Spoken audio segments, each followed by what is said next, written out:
इस वीडियो में आपका स्वागत है। आज हम 3 जनवरी 2026 के करंट अफेयर्स के 10 बहुविकल्पीय प्रश्नों पर चर्चा करेंगे। पहला प्रश्न, भारत यूएई डेजर्ट साइक्लोन 2 सैन्य अभ्यास कहाँ संपन्न हुआ?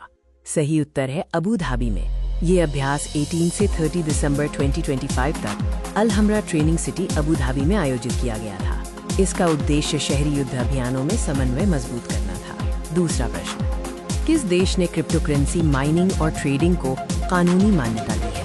सही उत्तर है तुर्कमेनिस्तान ने। जनवरी 2026 से तुर्कमेनिस्तान ने डिजिटल संपत्तियों की माइनिंग और ट्रेडिंग की अनुमति दी है। हालांकि इसे रोजमर्रा के भुगतान के माध्यम के रूप में इस्तेमाल नहीं किया जा सकेगा। तीसरा प्रश्न, अंतर्राष्ट्रीय मन शरीर कल्याण दिवस कब मनाया जाता है? सही उत्तर है 3 जनवरी को।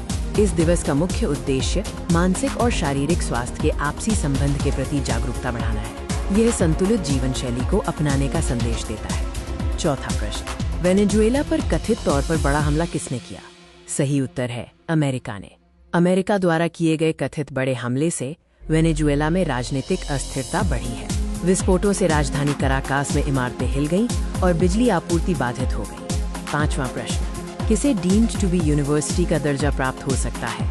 सही उत्तर है एनसीईआरटी को। राष्ट्रीय शैक्षिक अनुसंधान और प्रशिक्षण परिषद को जल्द ही डीम्ड टू बी यूनिवर्सिटी का दर्जा मिल सकता है। इससे उच्च शिक्षा और शोध में अधिक अकादमिक स्वायत्तता प्राप्त होगी। छठा प्रश्न, देश का पहला सरकारी अस्पताल आधारित आर्टिफिशियल इंटेलिजेंस एआई क्लिनिक किसने लॉन्च किया है? सही उत्तर है भारत ने। ये एआई क्लिनिक ग्रेटर नोएडा स्थित सरकारी चिकित्सा संस्थान में स्थापित किया गया है। इसका उद्देश्य स्वास्थ्य प्रणाली की दक्षता और उपचार परिणामों को बढ़ाना है। सातवां प्रश्न, 3D प्रिंटिंग से बने स्वदेशी ऑटोमेटिक वेदर स्टेशन की शुरुआत कहाँ हुई है? सही उत्तर है भारत में। 3D प्रिंटिंग तकनीक से भारत का पहला स्वदेशी ऑटोमेटिक वेदर स्टेशन तैयार किया गया है। इसकी पहली खेप फरवरी 2026 से दिल्ली में तैनात की जाएगी। आठवां प्रश्न, इफ्को साहित्य सम्मान 2025 किसे मिला? सही उत्तर है मैत्रेयी पुष्पा को।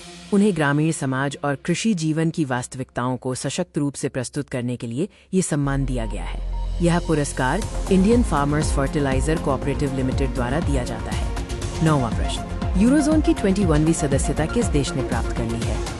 सही उत्तर है बुल्गारिया। बुल्गारिया ने यूरोजोन की 21वीं सदस्यता हासिल की है और अब लेव की जगह यूरो उसकी कानूनी मुद्रा बन गई है। 10वां प्रश्न, पहली बार दुर्लभ पक्षी सिरकीर मलकोहा कहाँ दिखा? सही उत्तर है उत्तरकाशी में। ये दुर्लभ पक्षी, जो आमतौर पर तराई क्षेत्रों में पाया जाता है, पहली बार उत्तरकाशी जिले में देखा गया है। विशेषज्ञों के अनुसार ये जलवायु परिवर्तन से जुड़ा हो सकता है। इस वीडियो को देखने के लिए धन्यवाद। कृपया लाइक, कमेंट और सब्सक्राइब करें।